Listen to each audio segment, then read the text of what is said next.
Erectile dysfunction by birth भी एक तो हो सकता है और या फिर ये है कि सेकेंडरी यानी कि बाद में कुछ डेवलप हो गया, उसकी कुछ रीजंस हो सकती हैं। अगर कोई किसी को कोई इन्फेक्शन है, कोई वो इस तरह की ड्रग्स ले रहा है, किसी मेडिकेशन पे है लॉन्ग टर्म, स्ट्रेस एक बहुत ऐसा फैक्टर मैं कहूँगी जिसको हम इग्नोर करते हैं क्योंकि आजकल की लाइफ बहुत ज़्यादा स्ट्रेसफुल है। एग्जैक्टली ठीक है, तो ये बहुत ज़्यादा इफेक्ट करती है जिसकी वजह से इरेक्शन मेंटेन करने में इरेक्टाइल डिसफंक्शन बहुत ज़्यादा देखने में आ रहा है। डॉक्टर्स उनको फेनेस्ट्राइड एक ड्रग है उसके ऊपर डाल देते हैं तो उसकी वजह से सेक्सुअल एक्टिविटी जो है वो कॉम्प्रोमाइज होती है। मेडिकेशंस अगर आप कोई ले रहे हैं, ट्राई टू अवॉइड दैट। अब मैं ये तो नहीं कहूँगी अगर कोई एडिक्ट है तो वो एकदम से छोड़ दे, but try to avoid those medications. से अल्ट्रासाउंड वेव्स हैं जिसके थ्रू हम इरेक्टाइल डिसफंक्शन को इम्प्रूव कर सकते हैं। सेक्सुअल डिसफंक्शन आजकल काफ़ी ज़्यादा देखा जा रहा है, ये बहुत सारे लोगों में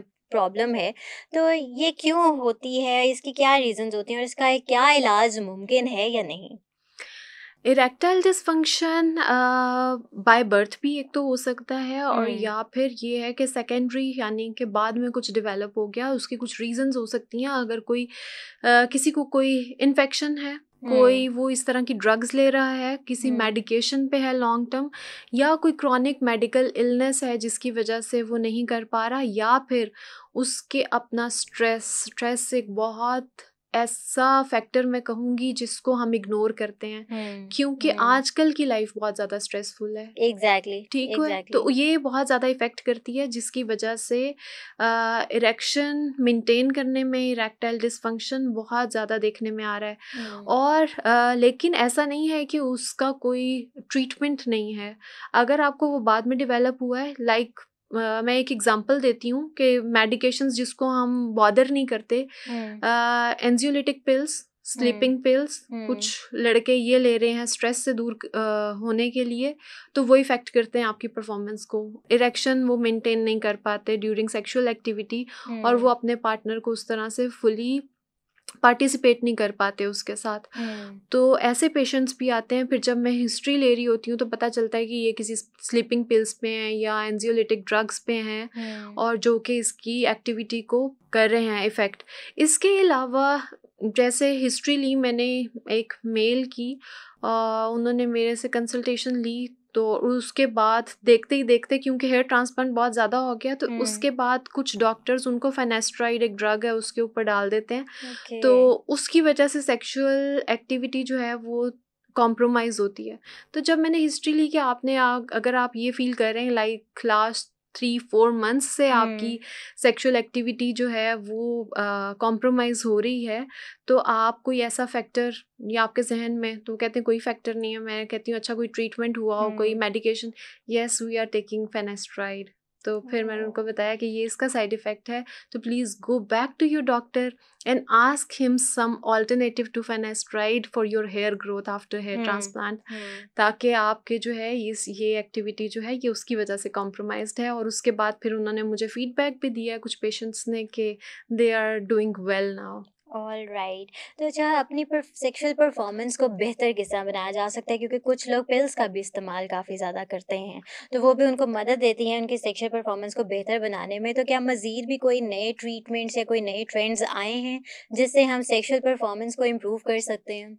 हाँ बिल्कुल हफ्सा, इरेक्टाइल डिसफंक्शन में जैसे सिल्डेनाफिल, टाइडेनाफिल, इनका इस्तेमाल तो बहुत अरसे से हो रहा है, लेकिन डॉक्टर की हिदायत के बगैर इसको अनड्यू और अनचेक्ड यूज़ जो है वो आपको इफ़ेक्ट कर सकता है, उसको उस तरह से ना करें। हाँ, फर्स्ट लाइन ट्रीटमेंट यही होता था इरेक्टाइल डिसफंक्शन में, लेकिन उसके अलावा क्योंकि मैंने पहले भी बताया है कि स्ट्रेस है, मेडिकेशंस हैं, आप देखें कि फैक्टर्स क्या क्या हैं। हमारे लाइफस्टाइल्स ही पूरे चेंज हो गए हुए हैं, हम उन चीज़ों को नोटिस नहीं करते हैं।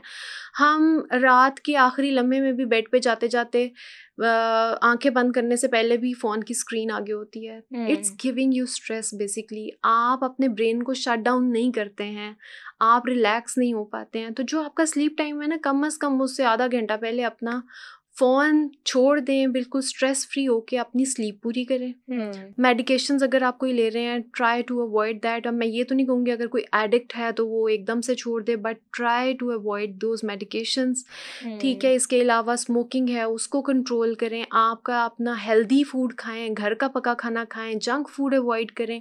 फिज़िकल एक्टिविटी बहुत कम हो गई हुई है, उसको ज़्यादा करें। मेरी तकरीबन हर पॉडकास्ट में और हर उसके अपने भी जो मैं वीडियोस बना रही होती हूँ या अपने चैनल्स पे लगा रही होती हूँ सोशल मीडिया पे, उस पर मैं लाइफस्टाइल मॉडिफिकेशन पे बहुत ज़्यादा ज़ोर देती हूँ कि प्लीज़ इसको चेंज करें। हेल्दी लाइफस्टाइल होगा तो आपके काफ़ी सारे मसले बगैर मेडिकेशंस के ही हल हो जाएंगे। अब हम आते हैं उसके बाद जो आपने न्यूअर मोडेलिटीज़ की बात की है, उसमें बहुत सारी ऐसी हैं जैसे अल्ट्रासाउंड वेव्स हैं जिसके थ्रू हम इरेक्टाइल डिसफंक्शन को इम्प्रूव कर सकते हैं। इसके अलावा पी शॉट है जिसके अंदर हम आपके ही ब्लड से लेकर प्लाज्मा, उसका प्लाज्मा बना के, क्योंकि वो प्लेटलेट रिच प्लाज्मा होता है, उसमें ग्रोथ फैक्टर्स होते हैं, तो वो इंजेक्ट करते हैं पेनाइल टिश्यू में, जिसकी वजह से आपके ब्लड फ्लो इंक्रीज होता है और वो आपकी सेक्सुअल परफॉर्मेंस को भी बेहतर करता है, स्टेमिना को इन्हांस करता है, और इसके अलावा आपकी जो ओवरऑल एक्टिविटी है, सेक्सुअल एक्टिविटी, उसको भी बेहतर बनाता है। राइट, तो ये जो प्रोसीजर आप बता रही हैं PRP से कुछ मिलता हुआ लगता है? PRP ही है बेसिकली ओके। और इसको, लेकिन इसकी technique different of course. The area is sensitive जहाँ पर हम इंजेक्ट करते हैं, और इसके लिए स्पेसिफिक जिस डॉक्टर की ट्रेनिंग हो उसके पास जाना चाहिए ताकि वो सही से, और PRP भी जब आप बनवाएं तो उसमें देखना चाहिए कि कितनी उसकी स्पीड पे सेंट्रीफ्यूज हो रहा है। तो क्योंकि कई ऐसे क्लिनिक्स हैं जहाँ पे सिर्फ वो मशीन की एक ही सेटिंग स्कीम ही है और उनको नहीं पता होता कि कैसे बन रहा है प्लाज्मा, और उसका फिर इफ़ेक्ट नहीं आ रहा होता। तो जब आप जाते हैं तो किसी रजिस्टर्ड प्रैक्टिशनर के पास जाएं जिसका इससे पी शॉट से वो शॉट और ऐसे प्रोसीजर्स का एक्सपीरियंस हो। राइट।